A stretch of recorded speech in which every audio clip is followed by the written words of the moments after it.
So welcome to Writers Morning Out, a free gathering of writers of any level, of any genre, sponsored by the North Carolina Writers Network. I have a couple of announcements before we start. By the way, I'm Carol Phillips. The North Carolina Writers Network Fall Conference is November 7th through 9th at the Holiday Inn in Wrightsville Beach. There's an interesting lineup of classes covering fiction, creative nonfiction, poetry, and the business of writing. Some scholarships are available, and the network has discounted rates at the Holiday Inn, and staying elsewhere is always an option. The link is in the chat. Our slush pile event is deadline is midnight, October 7th, and the submission guidelines are in the chat. The submissions will be read in the order of receipt, and we might not get to all of them. If you haven't participated or attended a slush pile, I highly recommend it. The idea is that, see if I get this straight, that the editor is 5 o'clock Friday afternoon, and the reader wants to get home. So they're looking for reasons to not go, to dismiss yours, to not accept yours. And the fastest way to do that is not to follow the guidelines. So I put the guidelines in the chat. And Carol, if I can jump in, when you said the reader wants to get home, the premise is that it's actually an editor or an agent who's reading the work at 5 and wants to get home. And so is the work compelling enough that we're willing to continue to read? We're eager to read more. I just wanted to clarify that just a little bit, because it makes it a little bit more fun. But I want to say that too, that our panel is very kind. They're very generous in their comments. They're very kind. And even if you haven't submitted, I suggest that you attend. I guarantee that you will learn something useful from it. And the panel is also just a lot of fun. So, but today we're welcoming back MaxieJane Frazier and Tracy Crow to announce the winner and runners-up of our flash fiction contest. I want to thank you both for your time and for your generously sharing your knowledge. It's always wonderful. Submitted or not, winning or not, we always learn something. MaxieJane Frazier wrangles a stubborn pen from the rural reaches of the American West. You can find her words in Gooseberry Pie, Switch, Cleaver Magazine, the Corvus Review, Booth, SoFlo Pojo, love that, Collateral Journal, Bath Flash Fiction Analogy, and other places. MaxieJane has an MFA from Bennington Writing Seminars.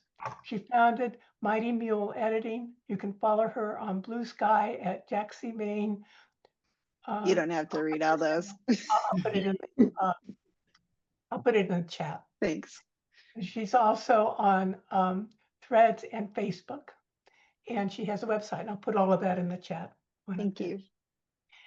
Tracy Crow, a former Marine Corps officer, is a literary agent and president and publisher of MilSpeak Foundation, a 501c3 nonprofit dedicated to the creative writing endeavors from within the military community through writing workshops and a traditional publishing path for books authored by military veterans and family members. She is a former assistant professor of journalism and creative writing, and the author-editor of 6 books, to include her award-winning memoir, Eyes Right, Confessions from a Woman Marine, and the historical biography with co-author Jerri Bell, It's My Country Too, Women's Military Stories from the American Revolution to Afghanistan, that earned a star review from the Library Journal. In addition, to her role as an online MFA adjunct faculty at SNHU. That's Southern New Hampshire University, people. Tracy teaches at a low residency MFA program at Queen's University of Charlotte, North Carolina. Currently, as a work for hire author, Tracy is writing the first historical biography of women in Air Force Special Forces from 1990 to 2022, with a scheduled release of 2027 from Air University Press. She lives in North Carolina on a 10-story book acres with her husband, a major league baseball lifer, and their 3 pups, Rocky, Hope, and Fenway. There they are. There's Thank hope, you. there's hope and Thank Fenway you there. and welcome. Thanks, everybody. Well, what are we here for? What shall we talk about? Hi, by the way, Maxie also teaches at SNHU, right? I do, in their Master's in Creative Writing program. Yeah, I wouldn't be there if she hadn't been there first. So yeah, well, for that. And they are so lucky to have you. I told them they must, and they did, right? They listened to you. Yeah, they should have. They better. Okay, hello everybody. Well, we're going to talk about the flash entries that we received. And if I remember the count right, Maxie, correct me if I'm wrong, we received 17 yes, we did. entries this year. That might be the most or very close to it. Very close. Yeah, we received 17 and we had to read and read and whittle our way and duke it out and there to get to what we considered were the top 3. And we will share those with you and share them even on the screen so that you can read along with us. And then we'll talk about why we selected these 3. And you're welcome. We encourage your feedback, your insights on what you're seeing as well. We want to try to keep this as close to that hour as possible. So what we're going to do now is turn it over to Maxie and let her talk about Flash overall. For those of you who might be fairly new to Flash, so that you might pick up, glean a few extra gems about this today as well. Okay? Yeah. Maxie? Great. Let me share screen really quick. Oh gosh. Application window? Yay. Wait, no, you're seeing the wrong thing because you have a QR code, right? I'm seeing Kathy Fish, Art of Flash. And no QR code? No. We're doing great. Okay. Okay. Kathy Fish, if you enjoy the Flash form at all, I really highly encourage you to subscribe to Kathy Fish's Substack, which is called The Art of Flash. And that's where I pull this information. And just to kick us off, as somebody I'm very dedicated to the Flash form, I teach a 12-week Flash class designed for people who write longer form and to do both. And just to say, it really is a unique form. It is not merely, as Kathy Fish is saying here, a short story in miniature, but it's poetry, it's short story, it's its own unique thing, a hybrid of all the writing we do. And I just want to remind us that as we move into what we're reading, so you help see, why these rose to the top. And it just means in Flash, you can use the tools of poetry, language, imagery, rhythm, sound, but it's usually experimentational. I think I just made up that word, and innovative, right? And it's that hybridity that makes it really explode in meaning that has depth beyond just the story you're telling on the page. And so just a reminder, Flash is these things. It's always fewer than 1,500 words, but tends to be fewer than 1,000. There's also things like Flash and sudden and micro. Micro tends to be fewer than 400. So just a reminder of all these forms, and every single one of the number counts I'm giving you up here. There's a journal out there that does them. Gooseberry Pie is 6 sentences. There's a 6-word journal. There's a 50-word journal. There's a 100-word journal. There's a journal called Complete Sentence, and it's just 1 sentence. And some of those things are 700 words long. So I encourage you to go out and take a look at these. But Flash also will, unlike poetry, which is not required to have a complete structure, there will be a complete or at least intentional narrative arc of some kind. The character for sure just like it does in the best of fiction or nonfiction, will see an arc. Will start one way and maybe change their worldview for the better or the worse or whatever by the end of what we're reading.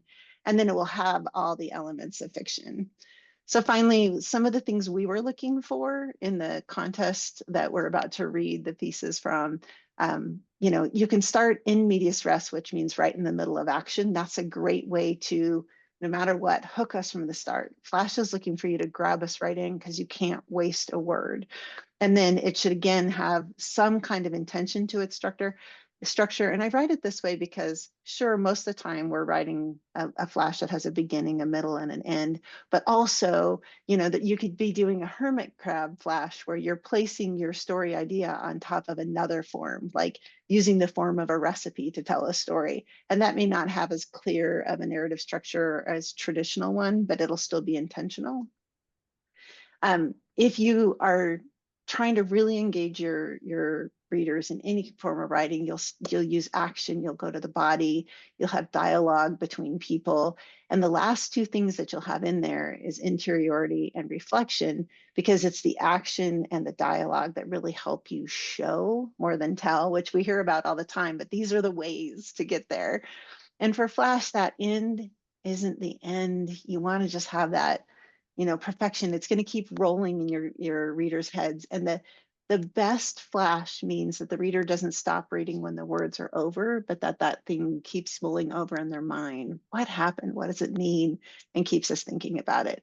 Always use sensory details. This is an important thing in the judging that we did. We really, in order to bring your reader into the experience with your character, you have to ground us with taste and touch, especially smell, right? Sight and sound, and let us know that setting, really put us in that setting with you. And often Flash will have that shift, that surprise, that twist at the end, something that might make your reader just sit up and say, oh, and the best of the Flash does that for sure. Mm-hmm. So we wanted to kick off just with these few things that that mattered to us when we were reading and judging, to give you a sense of what we were grounding our decisions in. And I just want to say to the rest of you, I don't recommend duking anything with Tracy. She's too smart. You just say, oh, you're right, this is a great idea. But we weren't taking swings, but we had some really good conversations. I think we both would say that this wasn't easy, and it's tough when we feel like we have to, have three rise to the top, but we respect and appreciate all the work that went into what we read.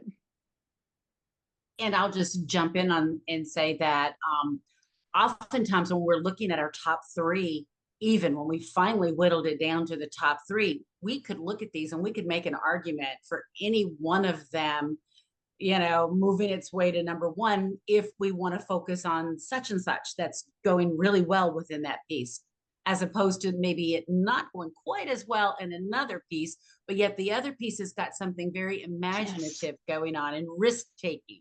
And so we're looking at that as like, do we reward that risk a little higher than that? So please understand that, everything we've done is very subjective. And so, and you may have the same feelings. You may say, I might have put number two here, one there, number three there, or what, because it all depends upon what you tend to value in terms of the craft elements the most. Is that what you would that say, was Max? So well put, because even as I was practicing over, because we're each going to read the pieces, and I was thinking, oh, there's reasons this really could be in another place. And so I think you should know how much it shreds me, and probably Tracy too, to have to say 1, 2, 3 when so they were all so exciting. And just, you're incredible, and thank you for the privilege to make placings, even though it was hard. And the pieces that you won't see on the screen today, pieces that we could not include in our whittle down of 3, as hard as that is, please know that we saw a lot of really good things within every piece. We saw risk taking. We saw a stretch of form and boundary pushing there, which was really interesting. And we weighed all of these things. So, just keep that in mind, that if you don't see your piece among these top 3, please know that it was definitely fully discussed, and we saw lots of merit in every piece. So we're hoping that maybe after everything Max shared and what we're going to share as we go over these three, and then your feedback as well, we're hoping that maybe you'll be encouraged to go back and take another look and see what else could you, hammer in or chisel there to make that piece stand out and make it as best as it can possibly be. Because we'd love to see it show up someplace, and we hope you'll tell us when it does so that we can cheer you on. Yeah, because placing and winning in the prize here isn't the same as publishing. So though it's a great honor, what I want to say is, so go out there and try to get it published and get it into the world for sure. I mean, because we appreciated it. Okay, should we read? Yeah, let's do it. Okay. And how are we doing this? Are we saying the orders or are we reading them all? Yes, we're going to go from, it's just going to be like Miss America.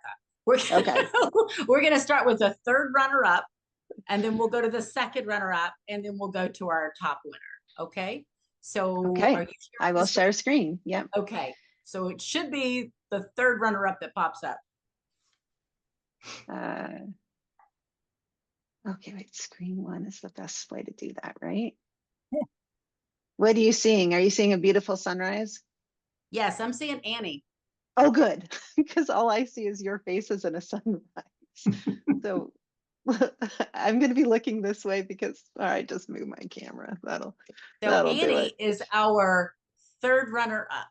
Yes, third runner-up. And I want to preface this that we saw this somewhere. And I don't remember if it was in an earlier flash contest or if it was in a slush contest, but we saw this earlier, and we both felt like there have been things that had been tweaked a little bit and made it a little bit stronger here and there. And it had not made it to a final round, if I recall, before. So this time it did. So whoever is that writer, congratulations. This piece is moving up. Yes, and that we want to also offer that as encouragement, right? Because, if it didn't win this time, keep working on it. We see the incredible improvement. Okay. This is Annie by somebody I don't know yet. I pulled into the visitors' parking lot at Garden Point and hurried inside. Annie, along with 5 other listless souls restrained in their wheelchairs, sat lined up near the dining room door, hands resting on their laps. I thought they were like birds with folded wings resting after long migration. Soon the dining room doors would swing open and aides would roll them to their appointed spots to face plates of colorless food, the highlight of their day.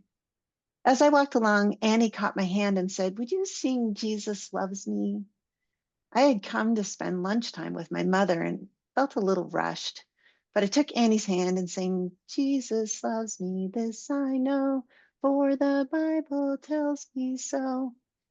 Annie, a tiny wren of a woman, sang along, eyes closed. "My mother used to sing that song to me," she said, though Annie no longer knew her own name.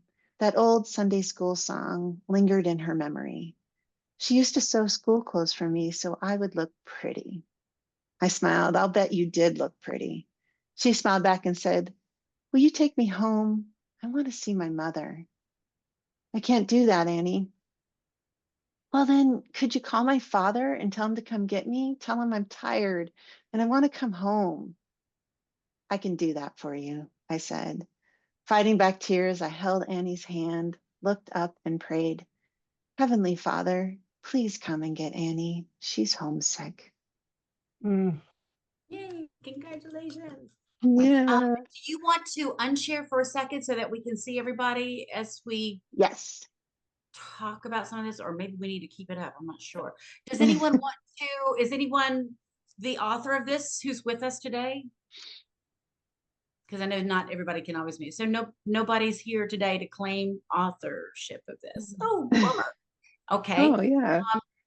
Does anyone want to talk about what they noticed in this based on what Max said, or would you like us just to jump in? Okay. I think Judith was talking, but she's muted. Yeah. There you go. Hi, Judith. Hello. Well, what I just love about it is that it's emotional from practically the very first word. It just nails emotion for the situation it's talking about. And appreciate that. It's well done. That's all. Thank you. Yes. Yeah. One And of the she, things yeah. that I'm always drawn to is bird imagery for some reason. Mhm. Maybe because I was a wren who married a crow. I don't know. But, you know, we've got this lots of bird imagery in this, which is like taking flight, you know, the birds, the angels, the, you know, the next step of, Mhm. you know, hopefully of our lives. And her line, Annie, a tiny wren of a woman. Mhm. You know, Yes. the wren is supposed to be known to have the largest, loudest voice in a forest of all the birds. And so I loved that symbolism of the tiny wren of a woman sang along, eyes closed. That really, really grabbed my heart. So there's lots of wonderful imagery that's doing double duty as really good poetry does. And that's what we always like to look for. Like, is there enough sensory language in here? Are there lines that, like poetry, where we read the lines, read between the lines, and read beyond the lines? Are we doing that in some of this flash? And I think we can, you know, because we're seeing some of the metaphors and the imagery and that sort of thing. Max? Yeah, and so those are such wonderful positive observations. And I think if somebody were working to publish this one, the only small suggestions I would offer is, could you give us some more literal physical sensory details? One of the things that I noticed when I come into a place, you know, I've spent time visiting family in assisted living, is you can always smell that meal when you walk in, right? Does it smell like overcooked peas? Does it, you know, what does it smell like when she walks in? What are the sounds around her? You know, how can you help us understand beyond the listlessness of these women slumped in their wheelchairs, the context of the situation? And there's an important thing going on there, that she's there to visit her own mother. Is her mother one of the other wheelchair women? So there's a bit of a story in there that kept resonating for me. You know, when we talk about at the end, how does this story keep going for us? And I certainly wondered, in the best ways, because I wanted to continue examining it, you know, what is happening with Annie after? Does her father, you know, answer that call? And what does that mean for this woman who is committed to her own mother too? I mean, and I said woman, but I guess we don't know the gender of the narrator, do we? Not really. Not really. I think we kind of maybe assume, but not Yeah. really. Margaret? And I, for some reason, I can't see myself, and I don't know why. So I don't know if when you We can see it or you. not. You look beautiful. Oh, great. Yes. Thank you. I wanted to remark that I've read that before, and I don't know where I read it. And it's sort of making me crazy to try to figure out where I would have seen it. But it is shorter, and it's much improved. And Yes. I have no idea where I would have seen it. So I suspect it was part of our slush pile contest. And so we probably got around, right, Carol? And we got around to discussing it because Maxie, you had not seen it before, right? No, but it's familiar. Yeah, I feel like it was part of our slush pile, and it got discussed within those rounds. And then our writer went back with that feedback and produced something, you know, I think clearer and sharper. Could it have been when I did the flash talk and we did the spontaneous writing? Could it have been, because it's familiar? Nope. Okay. I think it was. I think it was a slush too. Yeah, and I think it was last October, or was it April? We do 2 slushes, but it was either April or it was last October that we did it. So I'm glad, Margaret, I'm glad that you spoke up and that you can also see the improvement, that you can recall the first piece and you can see that there has been some work done on this and made it even better. But it struck me right away when I read it before. So good. Yeah. I will just offer this. And again, these things are subjective. But sometimes when we can almost tie up a piece too tight, you know, like too finished in a bow. And that can almost feel false to it in a sense. And so I felt like for me, the ending went just another line too far. That doesn't allow the reader maybe to have their moment of resonance. So I would have, as an editor, doesn't mean it's the correct move, but as an editor, I would have ended with fighting back tears. I held Annie's hand, looked up and prayed, or whatever. Or even just, I can do that for you. You know, I said fighting back tears, and just cut the rest of it you know, of her fighting or of her praying to the Heavenly Father. So that's, and she's homesick. I felt like that was like forcing us to feel something instead of just allowing us to feel whatever we would feel when she says, I can do that kind of thing. Does that make sense? Yeah. And you may not agree, and that's okay. I'm not saying I'm right, but it's just as an editor, that's how I view things like that. Max, is there anything you want to say about that, or I just want to disagree? agree with you to say that one of the things have certainly for me as a writer, I don't trust my readers to pick up enough, and I feel like I have to tell them. And even if she had just capitalized, would you call my father, and made that a capital F there, we would have known. And you could count on us when she takes her hand. We know the next move is to pray. And one of the things we want to do in Flash is to count on the reader to create meaning with us. We're having a participatory event, even more so than in a novel, because this is such a compressed form. And so count on your reader to understand where you're going and trust them to make those moves for you rather than having to spell it out for them. Does that help? Does that make sense? Yeah. Okay. Shall we go to our second runner-up? These are also good. Here we go. Gonna share. Yeah, I am. I'm just making sure I share the right thing, and you don't have to read my bad I want outline. to give away, each one. Right. Okay, so our second runner-up is titled "No Way Out." Do we have the author with us today? Speak up, maybe unmute, speak up. No? Wow. Our authors are really missing out on some stuff today. Good thing this is recorded. Okay, I shall read this one, all right? I'll try to anyway. Here we go. In 1954, on a hot August Sunday morning, I was 6 years old when I watched my mom grab a shovel in our backyard, walk up behind my dad, and swing it at his head while he was dozing in a lawn chair. Dad had come home drunk the night before, as usual, and looking for a cool place to sleep, found my brother Jack snoozing in our only outdoor recliner. Swearing loudly enough that the neighbors could hear, he yanked the chair from underneath him. Jack, at 17 and 6'3", had had enough. Fists were thrown, bodies entangled, and blood was everywhere. When the police arrived, I ran upstairs and hid. The next morning, my brother was gone, Dad was asleep in the lawn chair, and Mom was outside holding a shovel. I was confused and scared about last night, but I was also worried about getting to church. We were Catholic. It was Sunday, and missing Mass was a mortal sin. I watched in disbelief as Dad dropped to the ground, and after Mom carefully laid the shovel down, she took my hand and walked back into the house. She was holding me tightly when the back door opened, and Dad stumbled in, dazed and confused, asking what had happened. She never told him, nor did I. Now that I'm older, I understand what happened that day. My mother didn't act out of anger or impulse. She was protecting our family the only way she knew how. The Catholic Church forgives taking a life, but not divorce. So she chose to kill him rather than lose her soul. But he didn't die. And I often wonder how much she suffered, knowing divorce was the only option left. And that's what she did. Okay.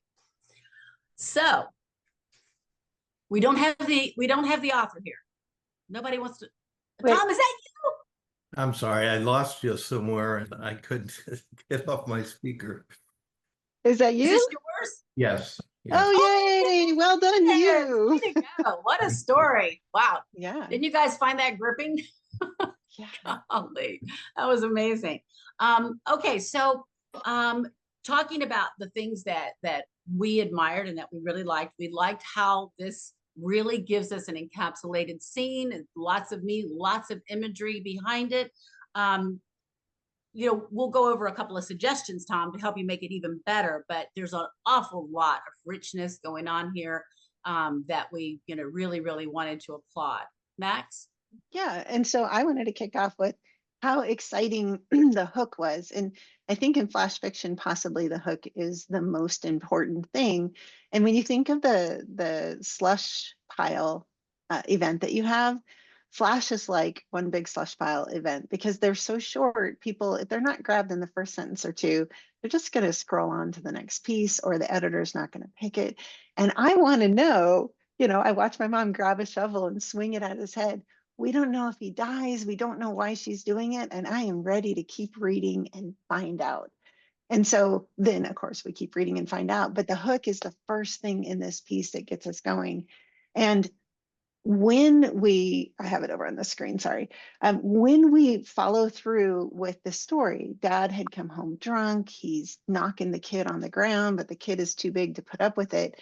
There's the place that we really start to get entangled with the very people who are entangling with each other, because you've taken us into the scene, you've set it up outdoors, you've set it up loud. We know that there's neighbors, it's a neighborhood, and that tension keeps rising through the piece because we understand the very public nature of a formerly private and growing bigger conflict that's in the family. And then I think the question I had by the time that I was done reading the piece each time was, is this fiction or nonfiction? Because of the reflection that happens at the end of it, where we get this sense that this first person narrator, and of course the point of view is really important in this one, this first person narrator looks back and kind of gives us a little reflection, a little understanding of what all of this means. And then I would argue, and Tracy, you tell me after I say this, but it does have that bell tone ending because we understand that the mom had to choose divorce. And now we know that the mom is in this mortal sin gray area that was set up so nicely for us when the child that had been upstairs is just worried about making mass. So Tracy? Yeah, I agree. I mean, there's so much going on in this little piece, right? There's so much trauma, drama, sounds, blood, neighbors yelling. You can just picture the chair getting yanked out from underneath the older brother, right? Or the older son. And there's so much imagery that's going on. There's also so much action that's going on. And yet we still have all of this moral dilemma that's going on as well. And so it's just so chocked full of both details and emotion, and yet it's constantly moving down. Yes. And just moving us right through the scene. A couple of little tiny places that, I would encourage Tom to look at. And I see this happen a lot. I'm guilty of it too, is when we say things like, let me find it. Oh, where is it? Was something about that night, or I was confused and scared about last night, that one. Shoot, I should have marked it. Hold on.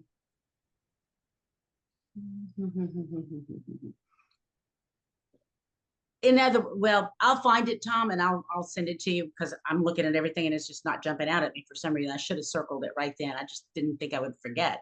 And it's just a little thing about making sure that you keep it clear about that particular night. So sometimes when we're writing, we'll say something like, it happened last night, or in really it should have been, it happened earlier, or something along those lines. It's just a little tense thing. And I'll find it for you and send it to you. It's just, like I said, it's just not jumping out at me right now. But it's just so tiny, but you don't want anything when a piece is like this close. You don't want anything that can be that nail going down the chalkboard to pull, an editor out of the scene for a moment. You want it just to keep going, and the editor's like, whoa, okay, so. And I think there was another place with tense that I was a little bit concerned about where I was before. Oh, it was when we get this swearing loudly enough that the neighbors could hear, he yanked the chair from underneath him. I want you to take a look at that sentence because the last person who's mentioned is Jack. So the next pronoun really has to modify the noun that came before. It has to modify Jack.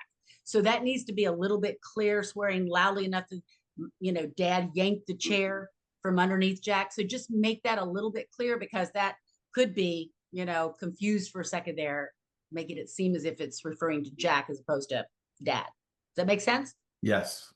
Mhm. Okay. Thank you. And that way you'll just ensure that nothing is going to jump out to any editor that needs any kind of clarity whatsoever. But wow. Is there anything Yeah. anybody else wants to comment and say? Margaret, had you read this one before? No, I have not read this one before. I hope Okay. not. Yeah, and I Okay. think the only small things that I would say is because we're so intimately involved with this 6-year-old child, I would love beyond feeling, oh, I made it smaller. Oh, I was confused and scared about last night. Possibly also express that and how that feels inside this child's body. You know, is it a clenching stomach? Is it, and that's cliche, but you know what I'm getting at. There's a 6-year-old and this person just knows how viscerally they are frightened by this violence that happened in their family. And especially because he's so much younger than this older brother. He's almost like an only child of some kind. And so I would love to have a bit of the way that this tiny little body is feeling the events that are happening around them, particularly the dread of mortal sin and that naive understanding that comes with it when you're 6 years old. That all can happen, you know, inside the corporeal being that could, I think, amplify. You know, we would be really right there with this child if we knew how that felt. Very good. And thank you for bringing me back to that one place that I needed to have him take a look at. You read it. I was confused and scared about last night. Okay. When you talk about it that way, last night, now you've got the child in a present tense moment instead of saying, I was confused and scared about that night, but I was also worried about getting to church. You see the difference? By saying last night, now you've got the child talking as if he's in present tense, talking about that very night before instead of that night in the past. Does that make sense? Right. So when you open with, in 1954 on a hot August Sunday morning, I was 6 years old, you're telling us about an event in the past. But Right. where Tracy's pointing to, you're having the child be on a talking about that hot August Saturday night as if it had just happened. But our narrator is reflecting on the past. Yeah, it's just a little tiny thing. And I catch myself doing those like, oh, wait. For So, sure. Any But questions? bravo, right? Yeah. Any other compliments? Anything that stands out to the rest of you that you particularly enjoyed from this piece? Anything anybody wants to say? Tom, anything you want to say? Oh, I was a bit afraid of how I attacked the Catholic religion. But I'm glad. Well, if you're a I mean, Catholic, it's that's no why problem. nobody's saying anything. Yeah. But those feelings were real. Yeah. It Okay, didn't seem good. like an attack to me. It seemed like a logic problem in the best way. That understanding that some aspects of religion can be illogical. I thought that was gently treated in the best way, you know, just presented to us as, you know, which is worse, and allowing us to let that resonate for meaning for us after we've read the piece. You know, thank you for that, because you're right. I did tone that down to write it in a way that wouldn't be offensive, but be more factual, that it's actually true.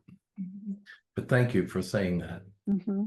Especially because of a child's fear, you know, the narrator is continuing to let us know how this child felt, even though the narrator is probably an adult with a memory. And so the child fears for the mother's soul then when she has to choose divorce, but she also doesn't have a choice. And you begin to see the child wrestling with religion because of the dilemma that was offered to his mother. And that's really subtly done. Yeah, Thank that you. line, the Catholic Church forgives taking a life, but not divorce. Right? It's the core of this whole piece. Whoa. Okay, yeah, powerful. Yeah, Yeah. this piece will resonate, I Yeah. know, with me for a long time. Very, very Which powerful. also speaks to our struggles, right, Tracy, about like how did we Yeah. put things in what order? Yeah. Yeah. Okay. All right. Are One you more. ready for Thank you. our first place? Yeah, you're welcome, Tom. You ready for our first place winner? Okay. to move us back over here. This is the downside of having two screens, sorry. Do we have our author of Memory Rental with us today? Please unmute and say something if we can't see you on the screen. No? Okay. Okay, Maxie, you're reading this one, right? I am. Okay. This is our first place. Memory rental. Lydia stood next in line at the memory bank. A light flashed over window number 6. She approached and scanned the code tattooed on her right wrist. Behind the clerk, a central government sign read, "Memories are a privilege, not a right."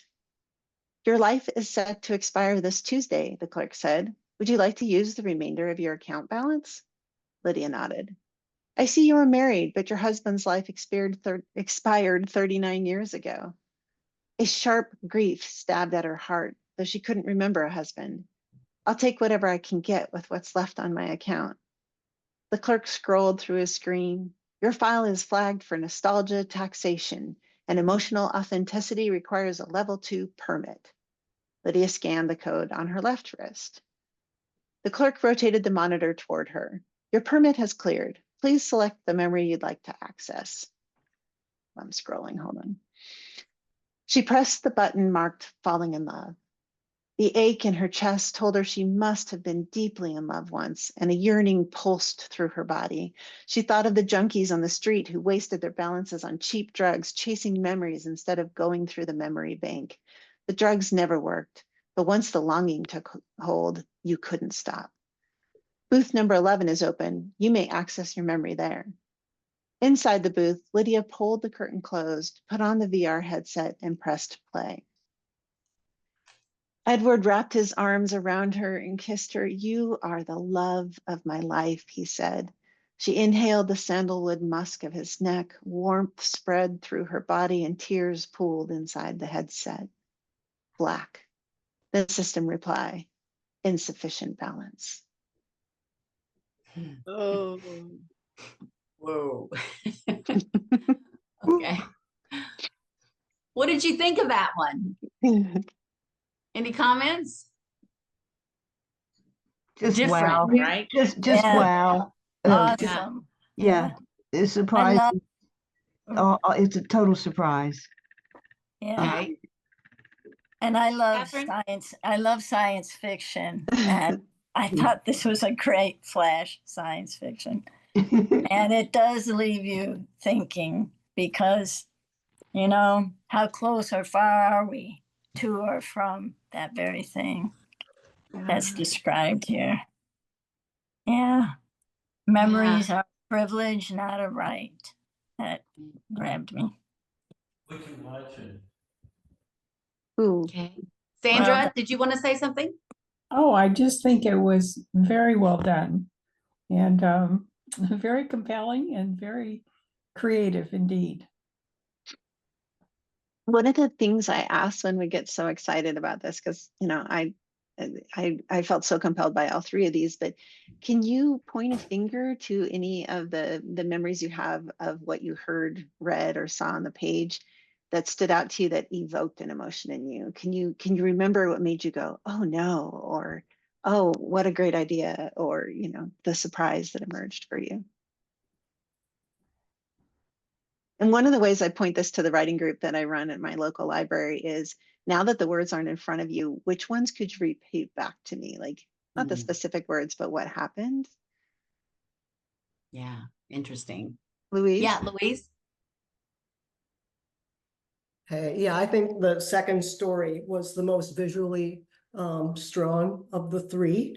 It certainly, I can see in the third story, you know, the first place story, the wrist tattoo, of course, that's in my head.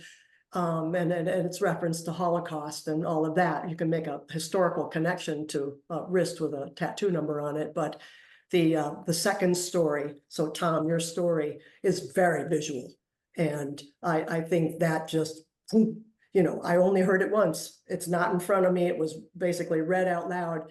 And yet I will always see the mother, you know, striding across the lawn with a shovel in her hand.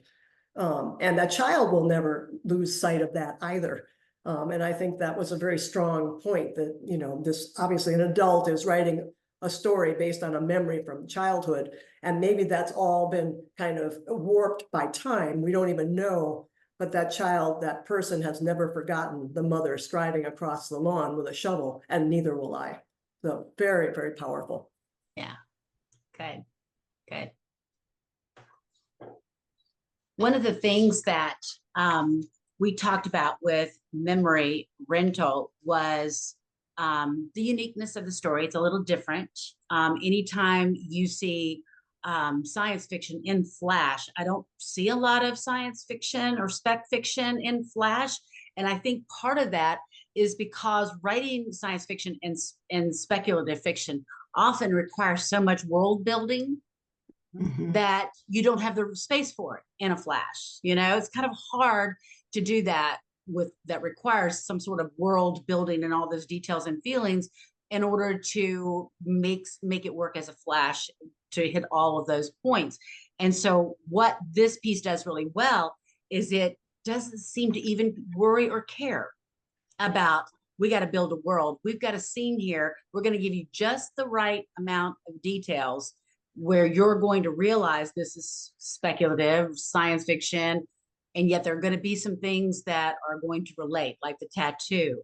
The fact that we all talk now about what are rights and what are privileges, right? There's a lot of that talk going on politically and among a lot of us, like, you know, well, what really is a right versus a privilege?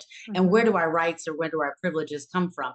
So to think about memories are a privilege and not a right seems very telling and very prescient in a way, given where we are in the current times.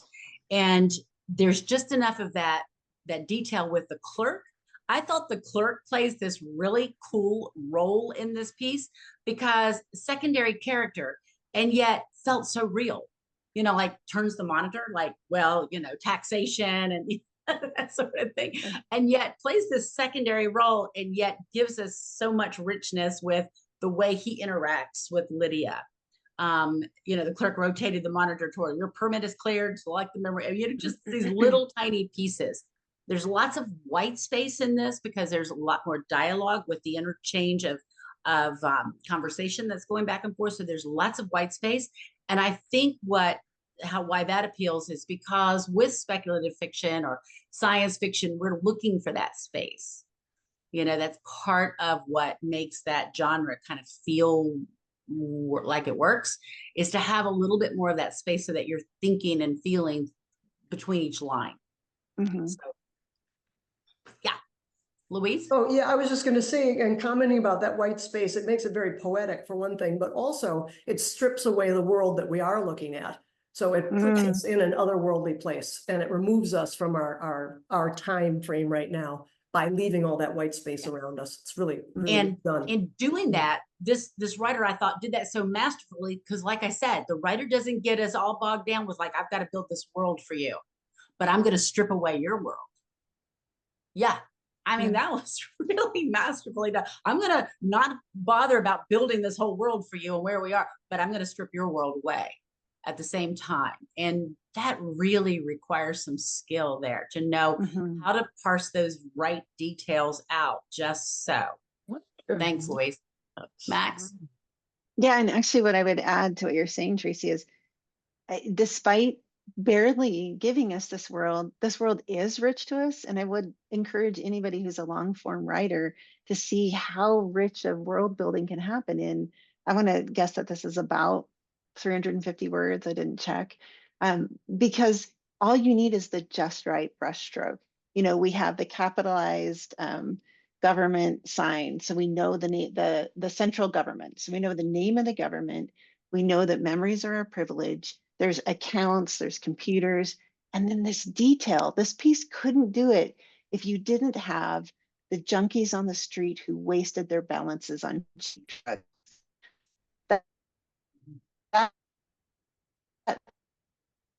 Uh-oh, Max, you're cutting out on us. Uh-oh. I'll say that the piece is 290 words. Is everybody else okay? Can you hear me okay? Or are we all breaking up? Yes, yes. I hear Okay. you. Maxie, did we lose you? You're frozen on the screen. I think we From lost. Maxie, internet connection unstable. Okay. You want to go out and come back in? Try. She says, no, I'm here. Okay. So you can hear us okay? I'm here. Oh, there you are. You're coming back. I'm It happens every now and then. I'm surprised it's not me. I live out in rural Yes, country out yeah. there. Science And- fiction. She's in that. Oh, where did I drop out? Because it was so important. You I think I'm back. I think I'm back. You're all moving Okay. again. okay, go ahead. And then Yeah. Carol, go ahead. Wait, did I drop out when I was talking about how important it was that we show the underbelly of this world? That's you Yes. dropped out just before that, but you were right there. We were with you there. Right. And so what I wanted to say is the world building is just immense in this because we do have a sense of an underbelly to this world. We do have a sense that this government control is impacting people's lives so negatively. And in fact, what I admire so much about this piece is the fact that the action in it, the dialogue in it, really does build this world for us. It's, as Tracy was saying before, there's so much double duty happening in this piece. And then the yearning. I had a teacher once say that all good writing was about yearning, mystery, oddity, and death.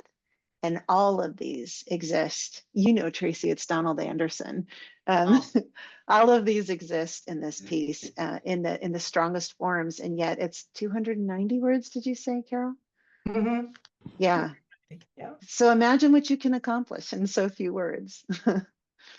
Another thing that I really admired too was the level of calm that's happening here. You know, we have a main character, Lydia, and she's close to the expiration of her life, right? And she's willing to spend it all, what's left, on this particular memory.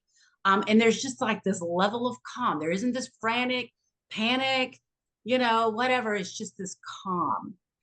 The only thing that I got hung up with, and I had shared this with Maxie, and I'm probably wrong.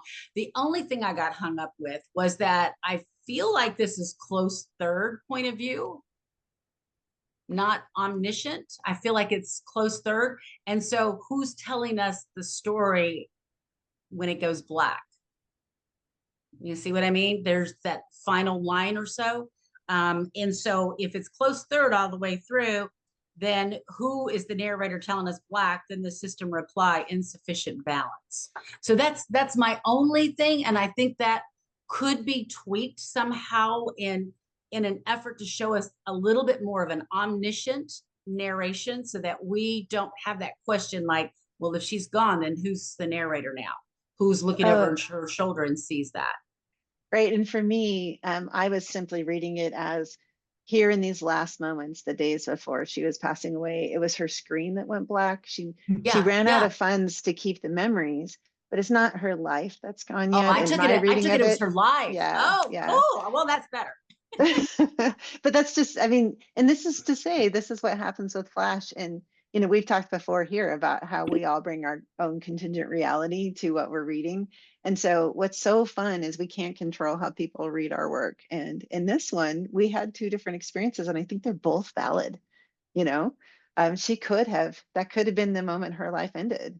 Or it could be that she just lost that memory and now she's got that bleak time between then and her euphemistic expiration date, right? Yeah, because remember, the clerk tells her you're going to use up all your balance if you do this. And so that's why I took it to mean that when it went black, you know, she was gone. That was the end.